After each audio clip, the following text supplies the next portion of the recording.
Sa isang mamahaling restaurant sa Makati, tahimik na nakaupo si Alexandra sa harap ni Damian Montelo. Kahit hindi siya sanay sa ganitong klaseng lugar, pinilit niyang magmukhang kalmado. Miss Vasquez, dediretsuhin na kita. Alam kong hindi madaling desisyon ang pagiging surrogate mother, pero handa ako magbayad ng malaking halaga. Napalunok si Alexandra. Magkano po ang pinag-uusapan natin? Nag-angat ng kilay si Damian. 20 milyon. 10 sa simula, 10 kapag naisilang ang bata. Nalaki ang mata ni Alexandra. 20 milyon? Mas malaki pa yun sa perang maaaring kitain niya sa buong buhay niya. Pero, bakit ako, Sir Montelo? Hindi ba dapat may proseso ito sa ospital? May proseso. Pero gusto ko ng isang taong walang komplikasyon sa buhay. Walang iiwang asawa o anak. Ikaw ang napili ko dahil ikaw ang perpektong kandidato. Huminga ng malalim si Alexandra. Walang ibang kondisyon? Naging mas matalim ang tingin ni Damian. Isa lang. Habang ipinagbubuntis mo ang anak ko, iiwasan mong makipagkita o makipagrelasyon sa kahit sinong lalaki. Ayoko magkaroon ng problema ang bata. Napakurap si Alexandra. Alam niyang hindi ito basta-bastang desisyon, pero ang halagang inaalok sa kanya ay isang bagay na hindi niya maaaring baliwalain. Ano, Miss Vasquez? Tatanggapin mo ba ang alok ko? Muling tanong ni Damian sa kanya. Hinugot ni Alexandra ang isang malalim na buntong hininga bago tumingin kay Damian. Ramdam niya ang bigat na sitwasyon. Hindi ito basta-bastang transaksyon. Mr. Montelo, alam kong napakalaking oportunidad nito para sa akin. Pero hindi ko kayang magdesisyon agad. Kailangan ko pong pag-isipan muna. Bahagyang tumango si Damian, ngunit bakas sa mukha niya ang inip. Naiintindihan ko. Pero hindi ako mahilig maghintay, Miss Vasquez. Bibigyan kita ng 3 araw.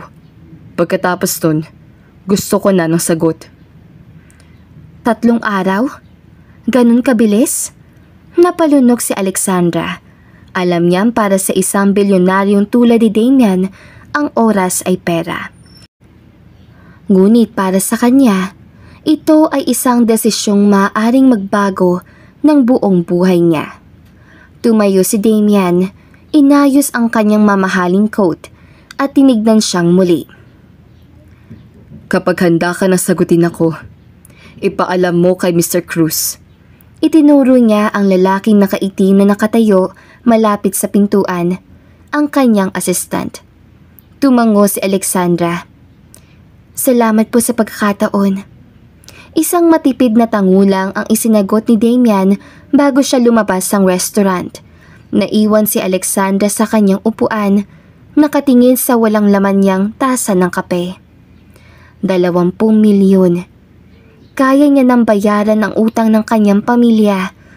Mabibigyan niya na ng magandang buhay ang kapatid niyang si Miguel at makakawala na sila sa kahirapan. Pero, kaya ba niyang dalhin ang bigat ng pagiging ina sa anak ng isang estranghero? Kahit papansamantala lang? Sa isang maliit na coffee shop sa Maynila, tahimik na nakaupo si Alexandra sa harap ng matalik niyang kaibigan na si Bianca. Sa pagitan nila ay may 2 tasa ng kape. Isang malamig na at isa hindi pa nababawasan. Hindi niya kayang isarili lang ang lahat, kaya nagpasya siyang makipagkita kay Bianca. Napansin naman agad ni Bianca ang malalim na buntong hininga ni Alexandra. Okay, spill it. Kanina ka patahimik. Ano na naman yan?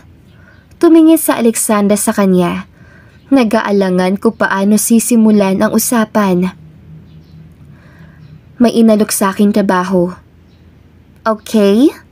Ano to? Mas okay ba sa trabaho mo ngayon? Hindi agad sumagot si Alexandra. Tumingin siya sa labas ng bintana bago bumalik ang tingin kay Bianca. Hindi siya normal na trabaho, B. Bahagyang napakunot ang noo ni Bianca. Hala, Alexandra, huwag mong sabihing illegal yan, ha? Napairap si Alexandra. Uy, hindi. Pero may isang lalaki, isang bilyonaryo. Gusto niya akong maging surrogate mother ng anak niya. Nanlaki ang mata ni Bianca. Wait, what? Surrogate mother? As in, ikaw ang magdadala ng bata niya sa tiyan mo? Tumango si Alexandra. Oo, at babayaran niya ako ng 20 milyon. Napatakip si Bianca sa bibig niya, tila hindi makapaniwala. 20 milyon? Alexandra! Ang laki niyan! Alam ko. Pumikit sandali si Alexandra. Pinipilit pakalmahin ang sarili. Kaya nga litong-lito ako. Gusto ko. Kasi alam kong mababago nito ang buhay ko. Pero natatakot din ako. Hindi ko alam kung kaya ko. Alam kong mahirap magdesisyon. Pero Alex, sigurado ka bang walang ibang kondisyon yon? Wala pa siyang hinihinging kapalit bukod sa bata. Sinabi lang niya na bawal akong makipagrelasyon habang buntis ako. Nagtaas ang kilay si Bianca. Medyo controlling ha? Pero kahit ganun, ang tanong Alex, kaya mo bang dalhin yan? Hindi lang pisikal, kundi emosyonal. Kaya mo bang bitawan ang batang iluluwal mo? Napayuko si Alexandra. Hindi niya masagot. 3 araw ang binigay sa'yo, di ba? May oras ka pa para mag-isip. Huwag kang magmadali. Pero siguraduhin mong anuman ang desisyon mo, kaya mong panindigan. Tumango si Alexandra. Kahit na sa loob niya, puno pa rin siya ng pag-aalinlangan. 2 araw nang hindi mapakali sa Alexandra. Kahit anong gawin niya, maglinis ng bahay, manood ng TV, o kahit pa maglakad-lakad sa labas, hindi niya matanggal sa isip ang alok ni Damian Montelo. 20 milyon. Isang halagang hindi niya kayang kitain kahit magdoble kayod siya sa trabaho. Kayang-kaya nitong bayaran ang lahat ng utang ng pamilya niya, mapagamot ang lola niyang may sakit, at mapag-aral ang kapatid niyang si Miguel sa isang magandang eskwelahan. Pero ang kapalit? Magdadala siya ng batang hindi niya anak. Magiging ina siya sa loob ng 9 na buwan. Pero pagkatapos noon, kailangan niyang iwan ito. Huminga siya ng malalim habang nakatingin sa kisame ng kanyang maliit na kwarto. Pinaulit-ulit niyang tinanong ang sarili kung kaya niya ba ito. At sa wakas, nahanap niya ang sagot. Oo. Hindi niya alam kung ito ba ang tamang desisyon, pero isa lang ang sigurado niya. Kailangang gawin niya ito para sa pamilya niya at para sa kinabukasan niya. Kinuha niya ang cellphone at hinanap ang numero ni Mr. Cruz, ang assistant ni Damian. Mabilis niyang tinap ang call button at ilang ring lang ang lumipas bago ito sinagot. Miss Vasquez? Sagot ng kalmadong boses sa kabilang linya. May sagot ka na ba? Tumikim sa Alexandra. Pilit na pinapatatag ang sarili. Oo, Mr. Cruz. Sabihin mo kay Mr. Montelo. Tinatanggap ko ang alok niya. Sa kabilang banda naman, sa loob ng kanyang maluwang at modernong opisina, nakaupo si Damian Montelo habang nakikinig kay Mr. Cruz, ang kanyang pinagkakatiwalaang assistant. Nang marinig niya ang sagot ni Alexandra, tumango siya at hindi man lang nagpakita ng emosyon. Good. Malamig niyang tugon. Ipaayos agad ang schedule. Gusto kong siguraduhing fit siya bago tayo lumipat sa susunod na hakbang. Yes, sir. Tatawagan ko na ang doktor para sa medical test. Sagot ni Mr. Cruz. Tumikim si Damian at tumingin sa city skyline sa labas ng kanyang opisina. Hindi siya sanay sa ganitong setup. Nakikipag-usap sa isang babae tungkol sa pagbubuntis ng anak niya. Para sa kanya, isa lang itong business transaction at wala ng iba. Sabi mo sa kanya na magkikita kami mamaya. Gusto kong tiyakin na naunawaan niya ang lahat ng kondisyon bago pa man siya sumailalim sa anumang test. Dagdag pa ni Damian. Noted, sir. Isang oras matapos ang tawag, nakatanggap si Alexandra na mensahe mula kay Mr. Cruz. Miss Vasquez, gusto kang makausap ni Mr. Montelo ngayong hapon. Susunduin ka ng driver niya sa tapat ng iyong apartment mamayang 3 p.m. Napatitig si Alexandra sa message. Hindi na siya maaaring umatras.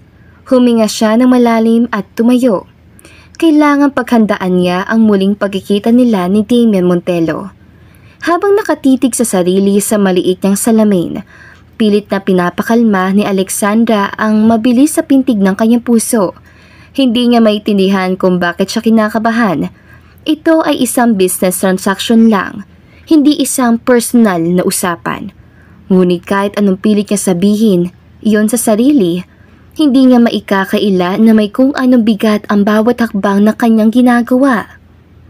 Isinuot niya ang pinakamaayos niyang blouse, isang kulay cream na may simpleng disenyo at isang itim na slacks. Ayaw niya magmukhang masyadong bihis, pero gusto niyang ipakita na seryoso siya sa kasunduang ito. Inayos niya ang kanyang buhok sa isang mababang ponytail at naglagay ng kaunting pulbo sa mukha. Nang matapos, huminga siya ng malalim at kinuha ang kanyang bag. Eksaktong 3:00 nang marinig niyang huminto ang isang mamahaling itim na sasakyan sa tapat ng kanyang apartment. Isang lalaking nakaitim ang lumabas at magalang siyang tinawag. Miss Vasquez? Tumango siya at lumapit. Ako po. Pinagbuksan siya ng pinto ng sasakyan at nang makapasok siya, dama niya agad ang lamig ng aircon at ang amoy na mamahaling leather seats. Tahimik ang buong biyahe, kahit na gustong tanungin ni Alexandra ang driver kung saan sila eksaktong pupunta, ay pinili niyang manahimik at maghintay. Ilang minuto pa, huminto sila sa harap ng isang mataas at modernong gusali sa Makati. Napalunok si Alexandra. Hindi pa siya nakakapasok sa isang lugar na kasing laki at kasing linis ito. Pagkababa niya, sinalubong siya agad ni Mr. Cruz at tinanguan siya. Nandito na po kayo. Sumunod po kayo sa akin. Tahimik siyang sumunod hanggang sa marating nila ang private office si Damian Montelo. Nang bumukas ang malalaking double doors, bumungad sa kanya ang isang malawak na opisina na may floor-to-ceiling glass windows na nagpapakita na buong lungsod sa ibaba. Sa gitna na silid, nakaupo si Damian sa likod ng kanyang itim na mesa. Naka-business suit at mukhang abala sa pagbabasa ng isang dokumento. Hindi man lang siya tumingin agad kay Alexandra. Ilang segundo pa bago niya ibinaba ang hawak niyang papel at itinaas ang kanyang malamig na tingin sa kanya. Umupo ka.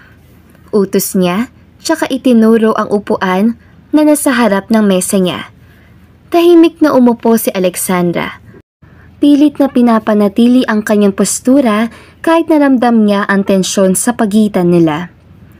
Mr. Cruz told me you accepted my offer. Panimula ni Damian na diretsong tumitig sa kanya. Alam mo ba ang buong ibig sabihin nito? Napalunok si Alexandra at tumango. Opo. Naiintindihan ko na magiging surrogate mother ako ng anak niyo. At bilang kapalit, makakatanggap ako ng 20 milyong piso. Tumango si Damian, pero hindi pa rin nawala ang seryoso niyang tingin. Hindi lang ito tungkol sa pera, Miss Vasquez. Gusto kong siguraduhin na alam mo ang mga responsibilidad mo. Hindi ito simpleng trabaho na kapag ayaw mo na, pwede mong iwanan. Alam ni Alexandra na tama siya. Kaya naman pinatatag niya ang kanyang boses. Alam ko po yan, Mr. Montelo. At hindi ako papasok sa isang bagay na hindi ko kayang panindigan. Bahagyang tumango si Damian, ngunit hindi pa rin siya kumbinsido. Bago natin simulan ang proseso, kailangan mong dumaan sa isang full medical examination.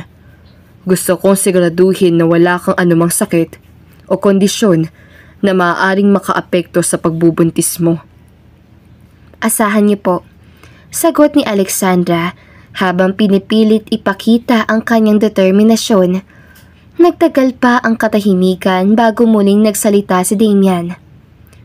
At isang bagay pa, gusto kong siguraduhin na habang ipinagbubuntis mo ang anak ko, mananatili kang malusog at walang magiging abala sa iyo. Kaya mula sa araw na magsimula ang proseso, lilipat ka sa isa sa aking mga property. Doon ka titira hanggang sa maisilang mo ang bata. Nanlaki ang mata ni Alexandra. Hindi niya ito inaasahan. Hihiwalay po ako sa pamilya ko? Hindi mo na sila pwedeng makita pa. Pero gusto kong may doktor kang nakabantay sa'yo. May tamang pagkain ka at wala kang magiging stress. Isa yon sa mga kondisyon ko. Ayaw kong magkaroon ng kahit anong komplikasyon ang pagbubuntis mo. Napatingin si Alexandra sa kanyang mga kamay. Hindi niya inaasahan na magiging ganito kahigpit ang kasunduan. Ngunit sa isip niya, tama lang naman yun. Babayaran siya ng malaking halaga. Kaya natural lang na siguraduhin ni Damian na magiging maayos ang lahat. Okay, sagot niya matapos ang ilang segundo ng pag-iisip. Tatanggapin ko ang kondisyong yun. Tumango si Damian, tila naaprubahan ang kanyang sagot. Mabuti. Maghanda ka na para sa medical test mo bukas sa umaga. May driver na susundo sa'yo. Kapag maayos ang resulta, tsaka natin ipagpapatuloy ang proseso. Tumayo si Damian, hudyat na tapos na ang usapan. Tumayo rin si Alexandra. Iniisip kung dapat pa siyang magpasalamat o hindi. Pero bago siya tuluyang makalabas ng opisina, nagsalita ulit si Damian. Isa pa, Miss Vasquez. Napalingon siya. Kapag natuloy na ang pagbubuntis mo, hindi lang basta pera ang magiging kapalit nito. Nakasalalay sa iyo ang buhay ng anak ko.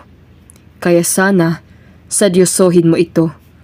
Wala akong panahon sa mga taong hindi kayang tapusin ang isang kasunduan. Titigan siya ni Alexandra. Ramdam ang bigat ng bawat salitang sinabi ni Damian. Alam niyang hindi ito basta-basta transaksyon. Kaya kahit kinakabahan pa rin, tumango siya. Naiintindihan ko po, Mr. Montelo. At sa puntong yun, tuluyan na niyang tinanggap ang katotohanang mula sa araw na ito, magsisimula ng magbago ang kanyang buhay. Kinabukasan, maagang nagising sa Alexandra. Kahit wala siyang trabaho ngayong araw, parang mas pagod pa siya kaysa sa isang buong araw ng pagtatrabaho. Hindi dahil sa pisikal na pagod, kundi sa bigat ng desisyong kanyang pinasok. Eksaktong 7:00 ng umaga nang dumating ang itim na SUV sa harap ng kanyang apartment. Huminga siya ng malalim bago pumasok sa sasakyan. Tahimik ang biyahe. Gaya ng dati, si Mr. Cruz lang ang kasama niya at gaya ni Damian, diretso itong magsalita. Walang paligoy-ligoy. Dadalhin ka namin sa isang private medical facility para sa full health screening. Paliwanag nito habang nakatingin sa tablet niya. Kasama sa test ang blood work, ultrasound, genetic screening, at psychological evaluation. Kailangan naming matiyak na physically and emotionally stable ka para sa pagbubuntis. Napalunok sa Alexandra. Hindi niya inaasahang may psychological evaluation pa. Gaano pa ito katagal? Depende sa bilis ng proseso. Pero inaasahang matatapos ito ngayong araw. Sagot ni Mr. Cruz. Kung maklear ka sa lahat ng test, agad nating sisimulan ang legal process at medical preparations para sa surrogacy.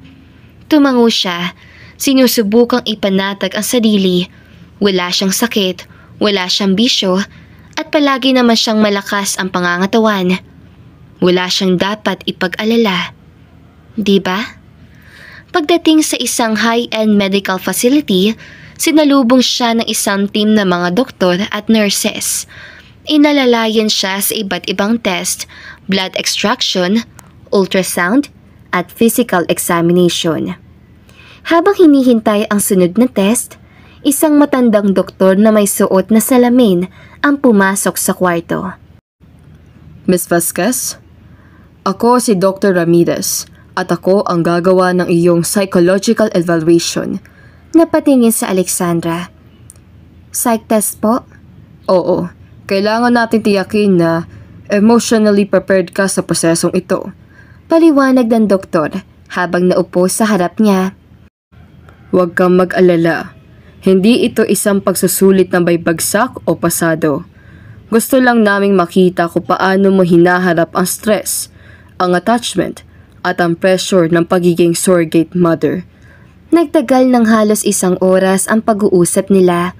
Tinatanong si Alexandra tungkol sa kanyang buhay, kung paano siya lumaki, kung paano siya humaharap sa problema.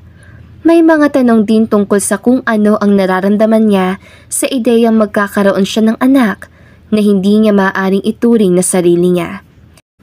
Sa dulo ng pagsusuri, ngumiti si Dr. Ramirez. Mukhang malinaw sa iyo kung ano ang pinapasok mo at mukhang determinado ka. Hindi madali ang prosesong ito, pero sa nakikita ko, matatag kang babae, Miss Vasquez. Nagpakawala ng kaunting tawa si Alexandra. Maraming salamat po, Doc. Pagkatapos ng ilang oras, lumapit si Mr. Cruz sa kanya habang hawak ang isang folder. Natapos na ang test mo. Ilalabas ang final results mamayang hapon. Pero base sa unang findings, mukhang pasado ka. Napabuntong hininga si Alexandra. Isang hakbang na lang at opisyal na siyang magiging surrogate mother. Ngayon, may oras ka pang umuwi at pag-isipan ang huling hakbang. Kapag natanggap mo ang final clearance, magpupunta tayo sa opisina para pirmahan agad ang legal contract. Saad ni Mr. Cruz. Napatango siya, pero sa isip niya, may isa pa siyang kailangang gawin at yon ang kausapin ang kanyang pamilya. Pauwi na si Alexandra nang tawagan niya ang kanyang kapatid na si Miguel, isang 18 years old na estudyante. Miguel, umuwi ka na maaga ngayon. May pag-uusapan tayo. Pagdating niya sa kanilang apartment, naabutan niya si Miguel sa pagkainan, nag-aalmusal ng pandesal at kape. Tinignan siya nito na may pagtataka. Ate, ano meron? Mukhang seryoso yan ah. Gusto mo bang gisingin ko muna sila Lola? Umupo si Alexandra sa harap niya at huminga ng malalim. Huwag na. Ikaw na ang bahala mag-alibay kay Lola at Lolo. May kailangan akong sabihin sa'yo. At sana, intindihin mo muna bago ka mag-react. Bumuntong hininga si Miguel at naglagay ng isa pang pandesal sa plato niya. Sige, ano yun? May isang tao, isang mayamang lalaki. Inalok niya akong maging surrogate mother ng anak niya. Diretsong sabi ni Alexandra. Napakurap si Miguel. Halatang hindi agad na proseso ang narinig. Ate, anong surrogate mother? Ibig sabihin, ikaw ang magdadala ng anak niya sa tiyan mo? Tumango sa Alexandra. Oo, hindi ko anak, pero ako ang magbubuntis sa kanya. At bilang kapalit, babayaran ako ng 20 milyon. Nalaki ang mata ni Miguel. 20 milyon? Oo, Miguel. 20 milyon. Alam mo kung ano magagawa na sa buhay natin, di ba? Mapapagamot natin si Lola. Makakabayad tayo ng utang. Makakapag-aral ka sa mas magandang eskwelahan. Hindi na natin kailangan maghirap. Napakamot ng ulo si Miguel. Halatang naguguluhan. Ate, seryoso ka ba dito? Hindi ba delikado yan? Pina-check up na nila ko at maayos ang kondisyon ko. Wala namang panganib sa buhay ko. Isa lang itong paraan para kumita ng pera ng mabilis. Tumingin si Miguel sa kanya na bakas ang pag-aalala. Pero, ate, kaya mo ba to? Hindi lang naman katawan mo ang maapektuhan dito. Paano kung emosyonal? Paano kung dumating ang panahon na mahirapan kang bitawan yung bata? Natigilan si Alexandra. Hindi niya pa talaga iniisip ang bagay ngayon. Pero sa kanya, ito ay isang trabaho lang. Pero ngayon, sa tanong ng kapatid niya, bigla siyang nagduda. Kaya ko, Miguel. Kailangan kong kayanin. Tahimik lang si Miguel. Halatang iniisip ang lahat. Sa huli, tumango ito. Kung sigurado ka na dyan, ate, susuportahan kita. Pero sana, siguraduhin mong hindi ka masasaktan sa huli. Napangiti sa Alexandra at inabot ang kamay ng kapatid. Salamat, Miguel. Sa puntong yun, alam niyang hindi lang katawan niya ang kailangan maging handa sa prosesong ito, kundi pati puso niya. Kinabukasan, bumalik si Alexandra sa opisina ni Damian Montelo. Ngayon, natanggap na niya ang final medical clearance. Wala nang atrasan ang kasunduan. Pagdating niya, sinalubong siya ni Mr. Cruz at dinala sa isang conference room kung saan naghihintay si Damian kasama ang isang abogadong mukhang sanay sa matataas sa profile na transaksyon. Sa gitna ng mesa ay isang makapal na dokumento ang naroon, ang opisyal na kontrata ng surrogacy. Basahin mong mabuti.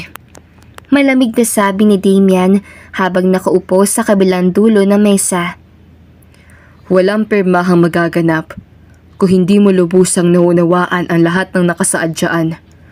Tumango si Alexandra at sinimulang basahin ang dokumento.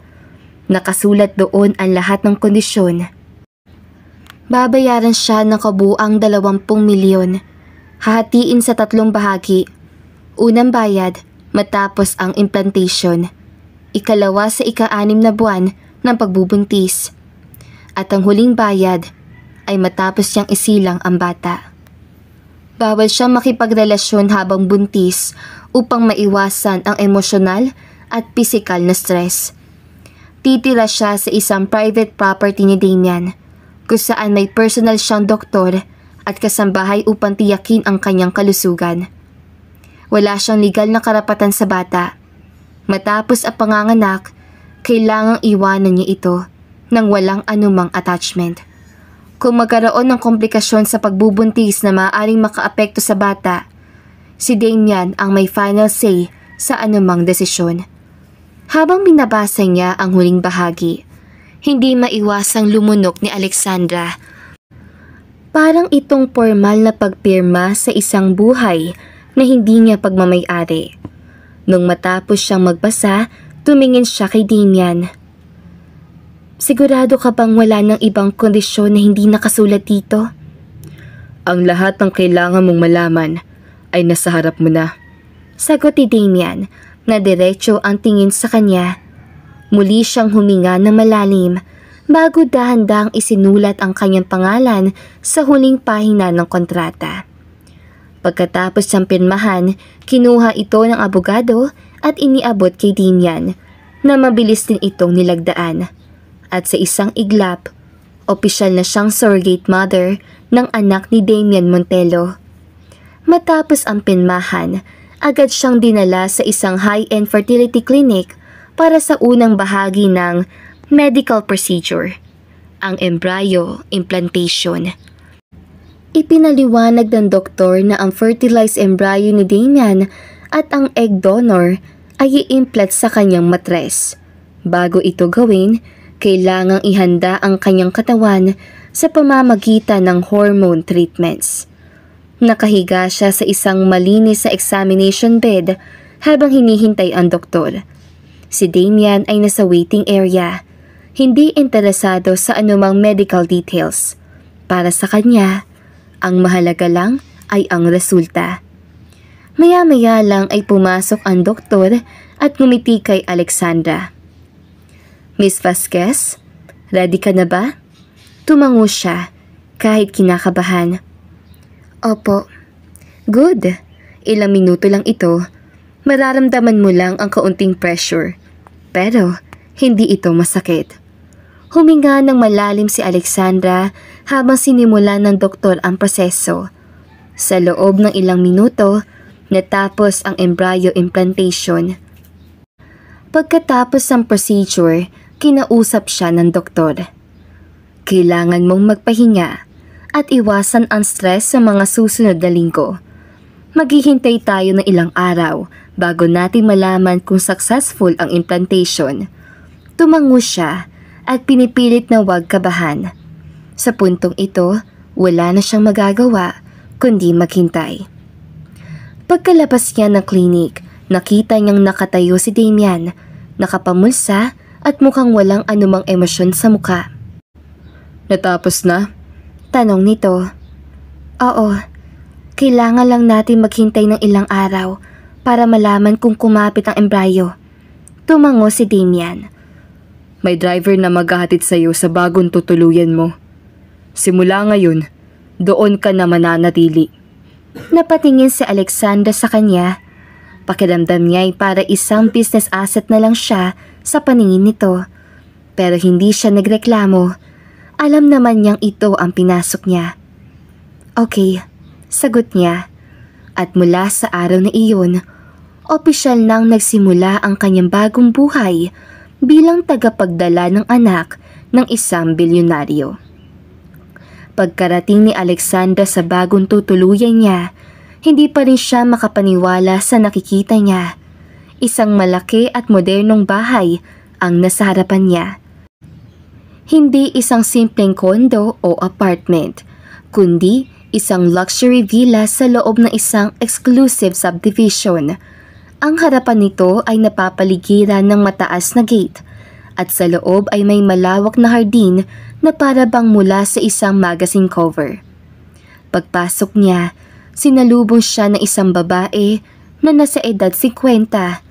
May maayos itong postura at nakasuot ng formal na uniforme. Magandang gabi, Miss Vasquez. Bati nito. Ako si Mrs. Reyes, ang caretaker ng bahay ni ito. Ako ang bahala sa pang-araw-araw mong pangangailangan habang nandito ka.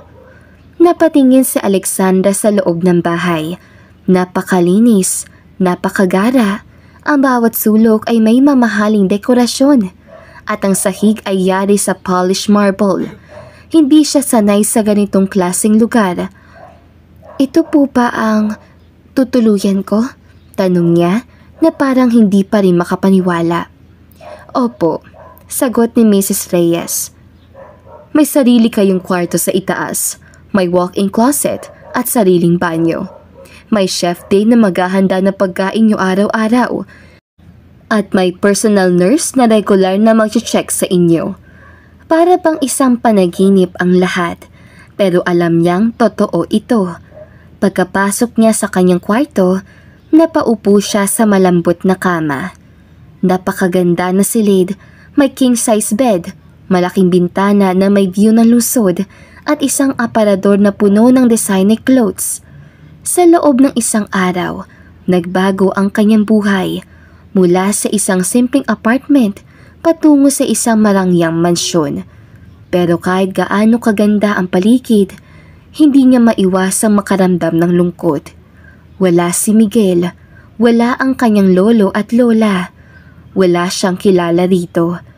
Napahawak siya sa tiyan niya. Hindi pa niya alam kung kumapit ang empleo, pero alam niyang malapit na siyang maging ina. Kahit hindi sa tradisyonal na paraan. Humiga siya at pumikit. Sinusubukang ipahinga ang pagod ng araw. Ito na ang simula ng bagong kabanata ng kanyang buhay.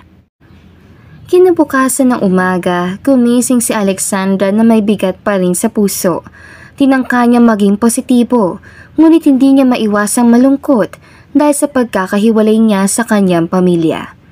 Nang bumangon siya at pumunta sa dining area para kumain, sinalubong siya ni Mrs. Reyes, ang caretaker ng bahay.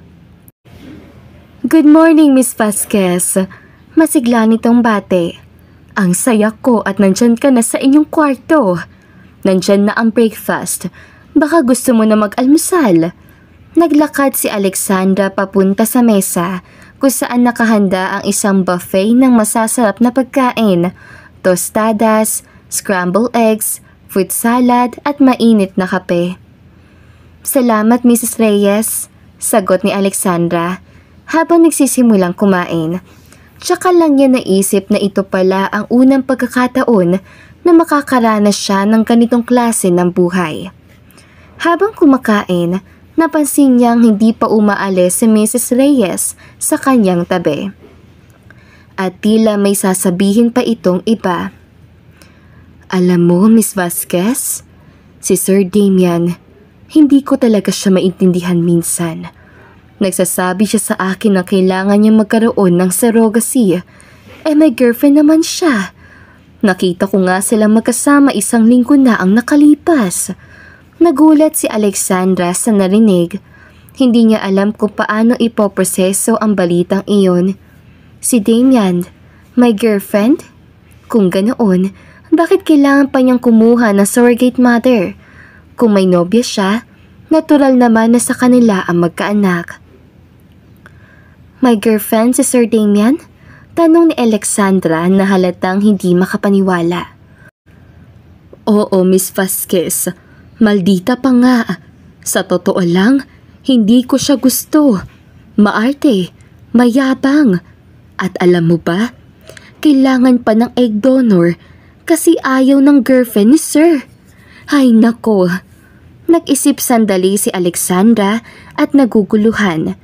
Kung may girlfriend si Damian, bakit siya pa ang pinili nitong maging surrogate mother? Ang tanong na ito ay paulit-ulit na bumangon sa isip ni Alexandra. "Pero, bakit po ako?" Tanong ni Alexandra kahit na may takot sa dibdib. Kung may girlfriend naman siya, bakit hindi na lang siya magkaanak sa kanya?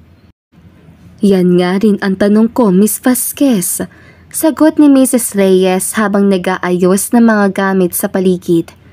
Pero ang sabi niya, ayaw niya magka-baby pa sa girlfriend niya. Maraming dahilan. Masyado siyang busy. Masyadong komplikado. Tapos sabi niya, ikaw lang ang may kakayahang gumawa ng ganitong kasunduan sa kanya. Napahinto si Alexandra sa pagkain. Iniisip ang lahat na sinabi ni Mrs. Reyes. Hindi niya alam kung paano sasagot sa mga sinasabi nito. Kung may girlfriend nga si Damian at may problema siya sa babae, bakit hindi na lang ito dumaan sa mas simpleng paraan? Maging natural na magulang.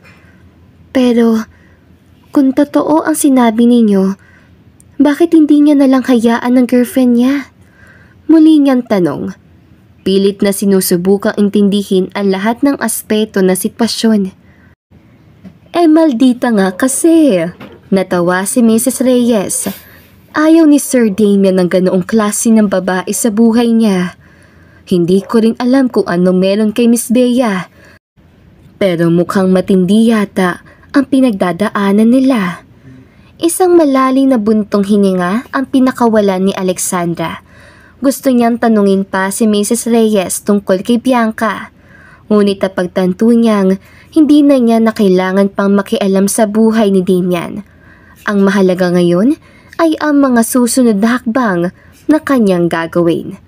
Ang magiging buhay niya sa mga darating na buwan habang siya ay nagbubuntis ng anak ng isang bilyonaryo. Salamat po sa kwento, Mrs. Reyes, sabi ni Alexandra. Walang anuman, Miss Vasquez. Basta, kung may kailangan ka, nandito lang ako, sagot ni Mrs. Reyes habang tinatapos ang pag-aayos ng mesa. Habang tinatapos ni Alexandra ang almusal, dumaan sa kanyang isip ang mga tanong na hindi pa niya nasasagot tungkol kay Damian, kay Bea at sa kanilang tunay na motibo. Ngunit sa huli, ang mga tanong na yun ay hindi na niya kayang sagutin. Ang kailangan niyang gawin ay mag-focus sa sarili, sa anak na bitbit niya, at sa pera na magbibigay ng bagong buhay para sa kanyang pamilya. Isang linggo mula nang pirmahan nila ang kontrata, nagkaroon siya ng pagkakataon na makausap si Damian ng personal. Dumating ito sa villa isang hapon kasama si Mr. Cruz at nang dumaan sila sa foyer, nakaramdam si Alexandra na kaunting kaba. Good afternoon, Miss Vasquez. Bati ni Damian, nakangiti at may hawak na bouquet ng mga rosas. Pwede ba kitang makausap? Napalunok si Alexandra at bahagyang nagulat sa pagdalaw ni Damian. Of course, Sir Damian. Sagot niya, tsaka tumayo mula sa kanyang pwesto at tinungo ang living area. Pag-upo ni Damian sa sofa, iniabot niya ang mga rosas kay Alexandra. For you. Anya na may ngiti sa labi. Nagulat siya at bahagyang nahiya. Salamat, sir. Mamaya, ipapadala ko ang mga kinakailangan mong gamot at vitamins para sa iyong pagbubuntis. Dugtong ni Damian habang tinitignan siya. I know it's not easy, but we are here to make sure you're well taken care of. Si Alexandra ay nahirapan mag-react. Hindi niya alam kung ano ang mararamdaman. Kinikilig dahil sa pagiging maalaga ni Damian o naguguluhan sa kanyang nararamdaman. Napansin ko kasi na mas marami na akong oras para asikasuhin ang mga kailangan mo ngayon, and I can always make time for personal matters. But I want you to know that you're not alone in this. Para pang mahinahanap si Alexandra sa mga mata ni Damian, baka sakaling makita niya ang mga sagot sa mga tanong na nag-aalboroto sa kanyang isipan. Ngunit tila malabo pa rin ang kanyang pakiramdam. Salamat po. Mahinang sagot ni Alexandra. Hindi ko alam kung anong magiging epekto nito sa akin, sir. Pero susubukan kong gawin ang makakaya ko. Huwag mong isipin na ikaw lang ang may responsibilidad dito. Kami rin ni Mr. Cruz ay magbibigay ng lahat ng suporta na kailangan mo. Hindi ka mag-iisa. Si Mr. Cruz, na tahimik lang at nakatayo sa isang tabi, ay tumango bilang pagsang-ayon sa sinabi ni Damian. Yes, Miss Vasquez. Your health and well-being are our top priority. Naramdaman ni Alexandra na may kabuntot na responsibilidad ang mga salitang iyon. Ngunit naisip din niyang sa kabila ng pagiging malupit at business-like ni Damian, may mga pagkakataon na nagpapakita ito ng tunay na malasakit. Hindi siya sanay sa ganitong trato, lalo na mula sa isang lalaki na nakatatak sa kanyang bilang malupit at walang emosyon. Salamat, Sir Damian. Sana po ay maging maayos ang lahat. Bago magtapos ang kanilang pag-uusap, tumayo si Damian at ngumiti. Miss Vasquez, if you have any questions, don't hesitate to ask. I'm here for you. Si Alexandra, bagamat nahihirapan pa rin intindihin ang lahat ng nangyayari, ay hindi na iwasang mapangiti. Maraming salamat po. Pagkatapos sa ilang minutong pag-uusap, umalis si Damian kasama si Mr. Cruz. Ngunit sa isip ni Alexandra, may mga hindi pa rin siya natutugon ng tanong. Gayunpaman, isang bagay ang malinaw sa kanya. Hindi lahat ng bagay ay palaging kasing simple na sitwasyon ito. Ang pagiging surrogacy ay hindi lamang isang kontrata, kundi isang seryosong commitment sa buhay ng isang bata at maaaring pati na rin sa sarili niyang emosyon. Sa kabilang banda naman, habang papalabas si Damian ng villa, hindi niya maiwasan ang mga tanong na patuloy na bumabagabag sa kanyang isipan. Ang mukha ni Alexandra, kahit saan siya magtungo ay hindi mawala-wala.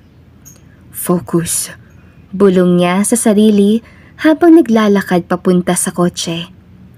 It's just business. Focus on the goal.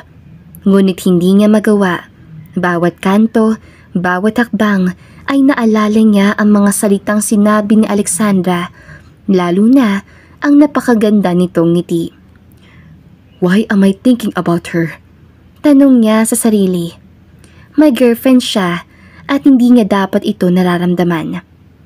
Sir, may problema po ba? Tanong ni Mr. Cruz na nahalata na rin ang bahagya niyang pagkabalisa. Wala. Nauutal niyang sagot. Pagdating sa kanyang kondo, nahulog ang kanyang mga mata sa larawan nila ni Bea sa kanyang desk. Bea, I'm sorry. This wasn't supposed to happen. Mahina niyang sabi. Ilang sandali pa ay tumunog ang kanyang cellphone. Isang text mula kay Alexandra ang dumating. Sir, gusto ko lang po sanang i-confirm kung darating ba ang mga vitamins ngayong araw. Salamat po. Kahit sa text na iyon, naramdaman ni Damian ang bigat. Parang mas matimbang pa kaysa sa lahat ng naging desisyon niya. Why am I feeling this way? Tanong niya. Sinubukan niyang sagutin ang text sa mabilis. Yes, they'll arrive this afternoon. Let me know if you need anything else. Pagkatapos niyang ipadala ang kanyang mensahe, tumagilid siya at napansin ang mga paborito niyang aklat na nakakalat sa mesa. Sinubukan niya mag-focus sa mga bagay na may kinalaman sa negosyo, ngunit ang mga mata ni Alexandra ay patuloy niyang nakikita sa kanyang isipan. Is this just about the baby? Or is it something else? Pero, bakit ang bilis? Tanong niya muli sa kanyang sarili. Habang nag-iisip si Damian, biglang pumasok si Bea sa kanyang kondo na may mga bags sa puno ng gamit na tila walang katapusan. Babe! Ang tagal mong dumating! Reklamo ni Bea na agad na lumapit sa kanya at ipinagpag ang mga kamay mula sa mga shopping bags. Ilang beses na ba kitang tinawagan? Bakit parang ang layo-layo mo lately? Sorry babe, may meeting lang kasi ako kanina. Nakita niya na agad tinanggal ni Bea ang sapatos at dumiretso sa sofa habang nakatupi ang mga lapi. Sigurado ka ba na meeting lang? I've been busy. Busy sa mga bagong developments, Bea. Yung mga business, meetings mo na naman? Tama na yan, Damian. Pansinin mo naman ako. Naiirita man, pero pinili pa rin ni Damian na maging mahinahon sa nobya. I'm here now, Bea. What do you need? Ang dami ko pang bibilhin. Nag-shopping ako ng mga bagong gamit. Pero may kailangan pa ako. Napapailing na lamang si Damian. Minsan hindi niya na talaga maitindihan si Bea. Okay. What else do you want? Nagtitili naman agad si Bea dahil sa tuwa habang pinapakita kay Damian ang mga bagay na gusto niyang bilhin online. Ngunit kahit na ganoon, si Alexandra pa rin ang nagsusumigaw sa kanyang mga alaala. Ang mukha nito at ang tono ng kanyang boses. Isang hapon, nagpunta ulit si Damian sa villa upang samahan sa check-up si Alexandra. At doon niya napansin niya ang pagbabago sa kanyang nararamdaman. How are you feeling today? Panimula niyang tanong dito. Okay naman po, sir. Mas magaan na. Salamat po talaga, sir. Kung wala kayo, siguro hindi ko kayang tapusin to. Wala yun. Gagawin ko ang lahat para sa'yo at sa baby. Kung wala po kayo, baka hindi ko kayang kayanin lahat ng ito. Wala yun. I'm just doing my job. Pero sa isipan ni Damian, yun nga lang ba talaga? Kinabukasan, dumating na naman si Bea sa kondo ni Damian na nakasimangot. Damian! Ba't ang tagal mong dumating? Sorry babe, I was caught up with work. Tss, work again? Siguro naman you can make time for me. Hindi lang work. I'm trying, okay? I swear. Naiirita na rin niyang wika. Alam naman kasi niya na hindi oras niya ang kailangan ni Bea, kundi pera dahil sa mga luho nito. Tsaka na yan, I want to talk about us. You know, I've been feeling like You're distant lately. Distant? I'm not distant, Bea. I just need some time to think. Hindi alam ni Damian kung anong nangyayari sa kanya, ngunit mas nararamdaman niya na hindi siya makapag-focus kay Bea. Si Alexandra pa rin ang laging pumapasok sa isip niya at bawat oras sa kasama siya, mas nagiging malakas ang nararamdaman niyang iyon. Hindi mo na ako pinapansin. Parang hindi mo na ako kailangan. It's not that. I'm just figuring things out. Damian, ano ba kasing nangyayari? Bakit parang ang layo-layo mo na? Na hindi mo na nga ako nabibilhan ng mga gamit na naman? Luho?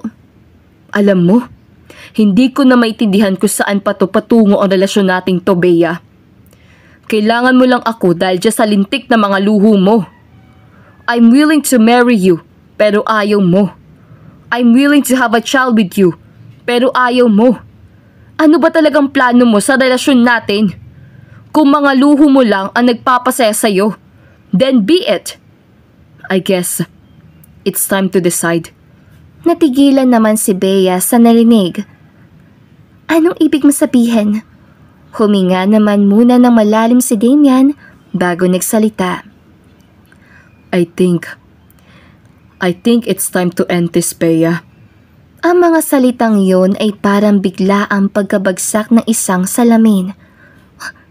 What? Anong ibig mo sabihin? Bakit? Tinitigan niya si Damian at hindi makapaniwala sa narinig. We've been drifting apart for a while now, and I think it's best if we both move on. Wait. So dahil ba sa babae na yun? Yung surrogate na yun? Ano ba, Damian? Is it because of her? Is she the reason? Bea, it's not like that. Sinubukan ni Damian magpaliwanag, ngunit ramdam niyang mahirap maglabas ng mga saloobin ng mga sandaling iyon. It's just, I've been thinking a lot. I feel like I'm not the right person for you anymore. So, kasalanan ko na ngayon? Kasalanan ko ba na ayaw ko magka-baby? Na natatakot akong masirang katawan ko? And yet you're leaving me for her? It's not about that, Bea. It's just, I'm not the same person anymore. And you deserve someone who can give you everything. I can't be that person for you. Isa pa, hindi ko na naiintindihan tong relasyon nating to. I'm sorry. So yun na yun. Tapos na tayo? Is this really happening? Dahil lang ba sa babaeng yun? I never wanted to hurt you, Bea. But I realized that this isn't working. I think we both need space to figure things out. I can't believe this. I didn't expect this from you, Damian. You're just going to throw everything away? I'm sorry, Bea. I really am. Ngunit hindi na nagsalita si Bea. Bagkus mabilis lang itong umalis sa harapan niya. Nakaramdam man ng guilt si Damian, ngunit sigurado siya na ang desisyon niyang ito ay dapat nang mangyari. Pagkalipas sa ilang oras, nanatili si Damian sa kondo. Wala siyang ginawa kundi mag-isip. Hindi na siya makapag-focus sa trabaho at ang mga tanong ay patuloy na umiikot sa kanyang isipan. Si Bea, ang taong pinili niyang makasama sa habang buhay, ay nagsimula na maging bahagi ng nakaraan. Si Alexandra, ang babaeng hindi inaasahan, ay unti-unting nagsusumigaw sa kanyang isipan. Ano ba ang nangyayari sa akin? Bakit siya? Bakit si Alexandra? Ang tanong na iyon ay paulit-ulit na bumangon sa kanyang isipan, ngunit wala siyang sagot. Alam niyang mahirap at komplikado ang sitwasyon, ngunit hindi niya kayang balewalain ang nararamdaman niyang iyon. Sa mga sumunod na araw, nanatili si Damian sa pagiging tahimik. Alam niyang marami pa rin siyang kailangang pag-isipan, ngunit ang nararamdaman niyang hindi maipaliwanag para kay Alexandra ay hindi na niya kayang itago pa. Habang nasa kotse sila ni Mr. Cruz papunta sa villa, ay si Mr. Cruz na nga ang bumasag sa katahimikan. Sir, nakita ko po si Miss Bea nung isang araw. Nagdadabog po. May nangyari po ba, sir? Pasensya po kung naitanong ko. Well, wala na kami ni Bea. Ha? Naghiwalay na po kayo? Paano nangyari yun? Hindi ko nakitaya. May nangyaring hindi ko kayang ipaliwanag, Mr. Cruz. Hindi ko na kayang magpatuloy sa relasyon na walang nararamdaman. Para bang may label na lang kami ni Bea, pero wala nang feeling sa isa't isa. Parang ganoon na lang. Isa pa, mas may malaki akong problema ngayon. Biglang tumaas ang kilay ni Mr. Cruz at parang hindi makapaniwala sa narinig. Maya-maya lang ay tumawa siya ng malakas na tila hindi mapigilan ang kasiyahan na makita ang sitwasyon ni Damian. Hay, salamat naman sir, at natauhan na rin kayo sa wakas. Alam mo sir, dati ko nang naramdaman na may mali kay Miss Bea. Pero okay lang, sigurado akong tatahakin mo na ang tamang landas ngayon. Nakangising saad ni Mr. Cruz. Napailing at napangisi na lamang din si Damian bilang tugon. Pagdating nila sa villa, nagulat pa ng bahagya si Alexandra na makita si Damian kasama si Mr. Cruz. Sir, anong ginagawa niyo po dito? Tanong ni Alexandra na halatang nagulat. This is my villa, kaya anytime pwede ako magpunta kung kailan ko gusto. Isa pa, I just wanted to check up on you. And I think I should stay tonight para matulungan kita kung may kailangan ka. Ha? Pero sir, hindi na po kailangan. Nagtaka si Alexandra. Ngunit hindi na ito nakatanggi na makita ang seryosong itsura ni Damian. Sa loob ng villa, habang abala si Alexandra sa mga personal na gawain, si Damian ay tahimik lang na nakaupo sa tabi ng fireplace. Minsan ay tinitignan ni Alexandra si Damian at napansin niyang hindi ito kasing seryoso tulad ng dati. Parang may nararamdaman din ito na hindi niya kayang ipaliwanag. Matapos maghapunan, tumayo si Alexandra at nagpasya ng pumasok sa kanyang kwarto upang magpahinga. Mabilis naman muna siyang nagtungo sa banyo upang mag-half bath. Paglabas niya mula sa banyo, natigilan siya na makita si Damian na nakatayo sa kanyang kwarto. May hawak na ilang dokumento at mukhang naghahanap ng isang bagay. Napatingin sa Alexandra kay Damian at mabilis sa tinakpan ang sariling katawan kahit pa may takip na itong tuwalya. Sir, ano pong ginagawa niyo dito? Maluha-luha ang boses ni Alexandra. Hindi malaman kung paano haharapin si Damian sa ganitong sitwasyon. Hindi niya inaasahan na nasa loob ng kwarto niya ito, lalo pa at wala siyang ibang suot kundi ang tuwalya. I'm sorry. I didn't mean to startle you.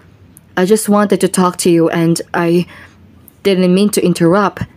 I can go out if you want me to. Dali-dali namang lumabas si Damian ng salid, kaya agaran na ring nagbihis sa Alexandra. Nang matapos ay kumatok muli si Damian, kaya pinagbuksan niya na rin ito ng pinto. I'm really sorry, Alexandra. I didn't want to make you uncomfortable. It's fine po. Hindi ko lang po inaasahan na nandiyan kayo.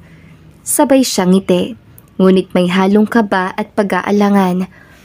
Pasensya na rin sa abala ha. Alam kong oras na ng pahinga mo but I just wanted to let you know that I'll be sleeping here tonight. So, I brought my pillow. Doon lang napansin ni Alexandra na may ekstrang unan nga sa kama. Nagulat si Alexandra at hindi malaman kung paano tutugon. Ang ideya na matutulog si Damian sa tabi niya sa isang kwarto ay hindi niya inisip at hindi siya handa sa ganitong sitwasyon. Wait! Sir! Bakit po? I want to stay with you, just in case you need help, or if something goes wrong, and I promise, nothing will happen. I just want to make sure you're alright. Kahit hindi komportable, nagpatuloy si Damian at inilapag ang unan sa gilid ng kama ni Alexandra. But, Sir, hindi po ba inappropriate ito? Hindi ko po kayang... baka maging magulo lang po ang lahat. Medyo naguguluhan at naaasiwa si Alexandra sa sitwasyon at hindi niya alam kung ano ang magiging epekto nito. I know it's strange, but I assure you, I'm just looking out for you. I promise, nothing will make you uncomfortable.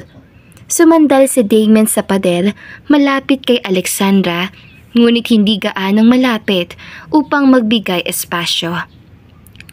I understand if you want some space, but I just want to help. Tahimik na nanatili sa Alexandra sa kanyang pwesto. Nag-iisip kung paano magiging maayos ang lahat. Sa kabila ng kanyang kaba at alalahanin, naintindihan niya na may malasakit si Damien at maaaring maging mas magaan kung magtutulungan sila sa mga susunod na araw. Okay, kung gusto niyo po, huwag po kayong mag-alala, sir. Naiilang niyang tugon. Ngumiti ng maluwag si Damien na para bang nakatagpo siya ng isang solusyon sa komplikadong sitwasyon. Ngunit ang gabing yun ay parehong hindi makatulog ang dalawa. Ang tanging mga malalim na hininga na lamang nila ang maririnig sa tahimik na kwartong iyon, at ang init ng kanilang katawan ay naging higit na kapansin-pansin. Nagdaan ang ilang minuto ay naisipan ni Alexandra na tumagilid. Hindi niya inaasahan na tatagilid din si Damien, at sa isang iglap, nagtagpo ang kanilang mga mata. May kakaibang tensyon sa pagitan nila, at kahit pareho nilang alam na hindi ito ang tamang pagkakataon, ay hindi na nila kayang pigilan pa ang nararamdaman. Sa isang hindi inaasahang sandali, nagkalapit ang kanilang mga lapi. Ang halik na iyon ay nagsimula sa isang maingat at malumanay na pagdampi ng mga lapi. Ngunit mabilis na naging mas matindi. Para bang ang lahat ng pag-aalangan, ang mga saloobin at ang mga tanong na matagal nang hindi nasasagot ay natunaw sa kanilang mga lapi. Hindi nila alam kung paano nagsimula o kung anong magiging kahinatnan nito. Ngunit sa bawat sandali ng kanilang pagnanasa at hindi maipaliwanag na koneksyon, ay nagiging mas mahirap pigilan ang nararamdaman nila sa isa't isa. Ang mga halik ni Damien ay bumababa sa leeg papunta sa iba't ibang parte ng katawan ng dalaga. Impit namang umungol si Alexandra dahil sa sensasyong nadarama. Kaya sa sandaling iyon, tuluyan na nga niyang naisuko ang kanyang bataan. Kinabukasan, pagising si Alexandra, naramdaman niyang may mabigat na pakiramdam sa kanyang dibdib. Ang mainit na gabi at ang nangyari sa pagitan nilang dalawa ni Damien ay bumabalot sa kanyang isipan. Nang makita niya si Damien na nakahiga sa kanyang tabi, ay hindi niya alam kung paano magre-react. Good morning. Saad ni Damien sa kanya. Ngunit hindi sumagot si Alexandra, kaya naupo si Damien habang nakatakip pa rin ang kumot sa kanilang mga katawan. Alexandra, is everything okay? Nagsisisi ka ba sa nangyari sa atin? Tumingin si Alexandra kay Damien nang may pag-aalangan sa kanyang mga mata. Hindi niya alam kung paano ipapaliwanag ang nararamdaman niya. Pero tila ba may isang bagay na tumatakbo sa kanyang isip. Parang may mali, sir. Mali? Paano naging mali? Ginusto ko yun. Ginusto mo yun. Walang mali sa ginawa natin, Alexandra. Hindi ko alam kung tama ba'y nangyari kagabi. Hindi ko inaasahan na mangyayari yun. Napansin ni Damien ang kaba at guilt na nararamdaman ni Alexandra. Kaya't ngumiti siya at malumanay na nagsalita. Alexandra, wala kang dapat ikabahala. I know what you're thinking and I understand. Pero hindi mo ba alam? Wala na kami ni Bea. Tapos na kami. Nagulat si Alexandra at napatingin kay Damien nang may kalituhan. Ha? Wala na kayo? Akala ko... Akala ko po kasi nag-cheat kay sa girlfriend niyo. Bea and I broke up a while ago. It's all over. And I don't regret anything that happened last night, Alexandra. Napansin ni Damian ang pag-iling ni Alexandra kaya mabilis siyang nagpatuloy. I'm not going to lie to you. I don't regret what happened between us. Tumahimik si Alexandra at hindi makapaniwala sa sinabi ni Damian. Hindi na niya alam kung ano ang mararamdaman, kung paano haharapin ang mga bagay ni ito. Ngunit isang bagay lang ang sigurado siya. Mahal niya rin si Damian. Alexandra, it wasn't a mistake. I need you to understand that I'm not just doing this because of the situation. I genuinely care about you. And no matter how complicated everything is, I don't regret it. Nagtagal ang mga sandali ng katahimikan at naramdaman ni Alexandra ang tibay ng mga salitang iyon. Hindi man siya sigurado sa mga susunod na hakbang at ang puso niya ay puno pa ng alalahanin. Pero sa mga sinabi ni Damian, may kakaibang pakiramdam siyang unti-unting lumilitaw. Matapos ang agahan, nagpaalam na si Damian kay Alexandra na papasok na muna siya sa trabaho at babalik na lamang mamayang hapon sa villa. I'll be back as soon as I can. Just take care, okay? Pagkasabi nito, ngumiti siya ng mahina bago tuluyang umalis. Habang si Damian ay nasa opisina, naging maayos naman ang takbo ng kanyang trabaho. Wala siyang gaanong iniisip maliban sa mga papeles at mga meeting na kailangan tapusin. Ngunit isang tawag ang nagpagulo sa kanyang araw. Bigla kasing tumawag ang caretaker ng villa na si Mrs. Reyes at sinabi nitong papunta na sila ngayon sa ospital dahil isusugod niya si Alexandra dahil dinugo ito. Hindi na nga tinapos si Damian ang pagsasalita ng ginang at nagmandali na ring tumayo at umalis para sumugod na rin sa ospital. Parang biglang nawalan ng hangin si Damian. Ang takot na hindi niya kayang ipaliwanag ay umabot sa bawat hibla ng katawan niya.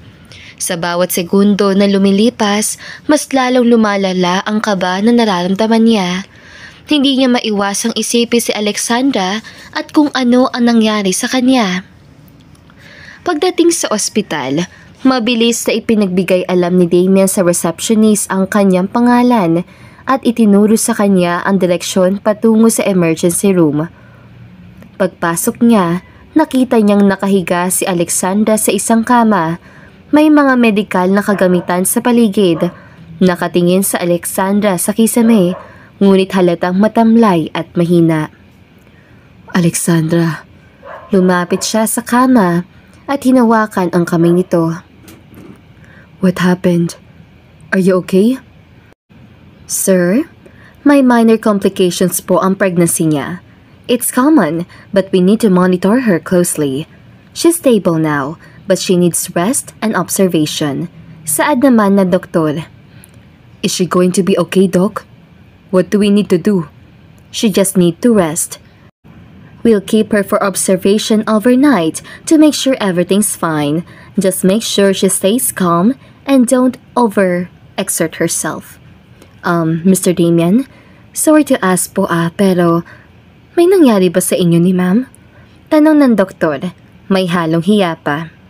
I mean, hindi niyo naman po kailangang sagutin ang tanong ko. Kaya lang, hanggat maaari, sana, wag na muna ninyong gawin ang, alam niyo na, dahil baka makunan po si ma'am. Natatawa ito habang sinasabi iyon. Nagulat si Damian sa tanong ng doktor, kaya natawa siya ng kaunti. Ganoon din si Alexandra na dinaig na ang kamatis sa pula ng muka. Well, Doc, I see. Don't worry. We'll be careful. Nang lumabas ang doktor ay hinalikan agad ni Damian ang kamay ng dalaga. Nag-text sa akin si Mrs. Reyes. Babalik na lang daw siya mamayang hapon. I told her wag na, dahil nandito naman na ako. Paano ang trabaho mo? Iniwan mo pa talaga ng dahil sa akin. Relax. It's okay. Mas importante ka kaysa sa lahat ng bagay. Kayong dalawa ni Baby. Napangiti naman si Alexandra bilang tagon. Simula noon, kahit gaano pa kagigil si Damian, ay pinipigilan niya na ang kanyang sarili. Mga buwan ang lumipas at kahit na mahirap, natutunan nilang dalawa na mag-adjust sa isa't isa. Hanggang sa hindi na nga nakatiis si Damian, ay humugot na siya ng lakas ng loob para kausapin na masinsinan ang dalaga. Alexandra, can I talk to you about something important? Ano po yan, sir? Nagtagal ng ilang sandali ang katahimikan. Ang mga mata ni Damian ay seryoso at hindi na kayang itago ang nararamdaman. Alexandra, I've been holding this for a long time. I need you to know that I care for you more than you think. I love you. Nagulat si Alexandra at napatingin kay Damian na tila hindi makapaniwala sa mga salitang iyon. Damian, anong ibig mo sabihin? I love you, Alexandra. Hindi ko na kayang itago pa. No matter what happened before, no matter what we've thought before, I realize ikaw lang ang gusto kong makasama. I understand if you need time to think. Just know that I'm here. I don't expect anything from you right now. I just needed you to know. Naguguluhan man at may takot sa sistema ni Alexandra, pero isa lang ang nananatiling tiyag at iyon ay ang pagmamahal niya din para kay Damian. At sa bawat araw, hindi nagsawa si Damian na iparamdam ang pagmamahal niya kay Alexandra. Pinipilit niyang magbigay ng oras at atensyon kahit na puno lagi ang kanyang schedule. Hindi ito naging madali para sa kanya, pero ang makita si Alexandra na masaya, tahimik at buo ay naging dahilan para mas lalo niyang ipakita ang kanyang nararamdaman. Hanggang sa dumating na nga ang araw na matagal nang inaasahan ni Damian. Magkasabay ang kaba at saya na nararamdaman niya dahil alam niyang hindi magiging madali ang panganganak ni Alexandra. Ngunit ang lahat ng kabang kanyang nadarama ay nawala nang sa wakas ay masilayan na niya ang kanyang anak. Siya ang unang kurmarga nito at maluha-luha niyang pinagmamastan ang munting anghel na kasalukuyang nasa kanyang bisig. Habang si Alexandra naman, hindi rin mapigilan ang pagiging emosyonal nang makita si Damian na karga ang batang kinarga niya ng 9 na buwan. Mana ba sa'yo? Nakangiting tanong ng babae kay Damian. Yeah, manang-mana sa'kin. At sure akong sa'yo din. Jesus? Pinola mo pa ako? Bahay bata lang naman ang pinahiram ko. Nope. This is ours now, Alexandra. Kalimutan mo ng kontrata. It's useless now. Nangilid ang luha ng dalaga at napangiti. Damian, hindi ko alam kung paano pero I think I'm ready now. Ready na akong tanggapin ka sa buhay ko. Nagulat naman si Damian sa narinig at agad pinugpog ng halik sa noo ang dalaga. I'm so happy you said that, Alexandra. I love you. I love you for so long. Nagkatinginan silang dalawa at sa mga mata ni Alexandra ay nakita ni Damian ang buong pagkatao niya. Isang babae na nagpakita ng tapang, pagmamahal at pagkatao sa gitna ng lahat ng pagsubok. I love you too, Damian. At sa mga salitang iyon, natapos ang isang kabanata ng kanilang buhay. Isang buhay na puno ng pagmamahal at ngayon ay nagsisimula pa lamang ng mas maganda at mas makulay. Nang magsimula silang magkasama bilang pamilya, naging mas madali na ang lahat. Si Alexandra ay unti-unti naging komportable sa relasyon nila ni Damian. At sa pagdaan ng mga linggo, napansin din niyang nagiging mas bukas na ang kanyang pamilya sa kanila. Ang lola, lolo at kapatid ni Alexandra na matagal nang nag-aalala para sa kanya ay nagsimula na ring makita ang tunay na pagmamahal at malasakit ni Damian. Kaya naman na makuha ang basbas mula sa pamilya ni Alexandra ay nagpakasal na sila agad. At syempre, si Baby Angelo ang naging ring bearer ng kanilang kasal. At dito na nga po nagtatapos ang magandang istoryang ito. Don't forget to like, share, and subscribe. Hanggang sa muli, paalam! Alright mga kaibigan, cheers to you all. I hope you enjoyed this story. Maraming salamat po for listening here sa Kulay TV. Thank you to our writer, Miss Regine. Thank you to our narrator, Miss Crisel. This is Ethel McManaman, Kulay TV creator, saying, bawat buhay ay may kulay. Thank you and take care. Daghan kayong salamat. See you sa next story.